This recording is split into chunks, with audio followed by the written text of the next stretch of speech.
दुनिया भर के मुसलमान इस समय रमजान के महीने में रोजा रख रहे हैं। इसी बीच मिडिल ईस्ट से खबर आई है कि इजराइल ने गाजा पट्टी को लेकर एक बड़ा कदम उठाया है। इजराइल ने गाजा पट्टी में हो रही सभी सामानों की आपूर्ति को रोक दिया है, जिसके चलते गाजा के लोगों के सामने बड़ी परेशानी खड़ी हो गई है।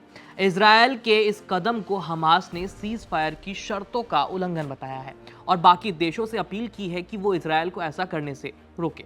नमस्ते, मेरा नाम है आयुष और आप देख रहे हैं हमारी दुनिया की खबरों से जुड़ी series ABP live world.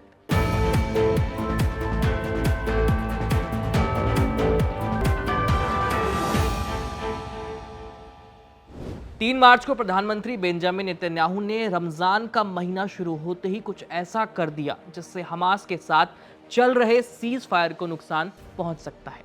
PM Netanyahu ने गाजा पट्टी में सभी सामानों की आपूर्ति को रोकने का ऐलान कर दिया है। दरअसल शनिवार 1 मार्च को हमास के साथ चल रहे सीज फायर का पहला चरण पूरा हो गया। इसके बाद पीएम नेतन्याहू के आदेश पर फिलहाल गाजा में सभी सामानों की आपूर्ति रोक दी गई। उधर हमास ने इसे सीज फायर की शर्तों का उल्लंघन बताया है। हमास ने सीज फायर के लिए मध्यस्थता कर रहे देशों से इसमें हस्तक्षेप करने की अपील की है। हमास का कहना है कि सीज फायर का दूसरा चरण बातचीत के जरिए आगे बढ़ना चाहिए।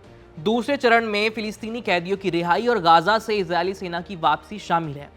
हमास के प्रवक्ता ने इजरायल के इस फैसले पर प्रतिक्रिया देते हुए कहा, गाजा में दी जाने वाली सहायता को रोकना इजरायली कब्जे के बदसूरत चेहरे को दिखाता है। हमारे लोगों को भूखा न मरना पड़े, इसके लिए अंतर्राष्ट्रीय समुदाय को इजरायली सरकार और पीएम नेतन्याहू पर दबाव डालना चाहिए। नेतन्याहू के इस फैसले के बाद गाजा में फिर से युद्ध शुरू होने के आसार नजर आ रहे हैं। 19 जनवरी से शुरू हुआ सीज फायर, इसकी मियाद 1 मार्च को पूरी हो गई।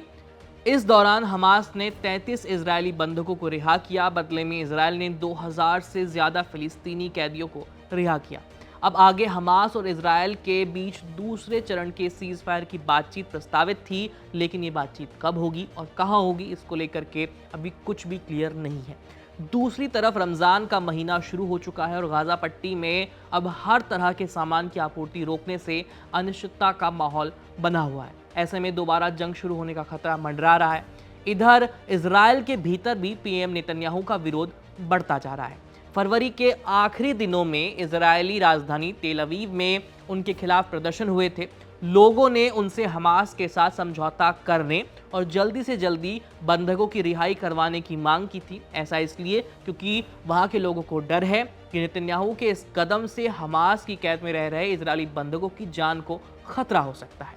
इस खबर में इतना ही। बाकी अपडेट्स के लिए हमारे चैनल के साथ जुड़े रहिए। मेरा नाम है आयुष। धन्यवाद।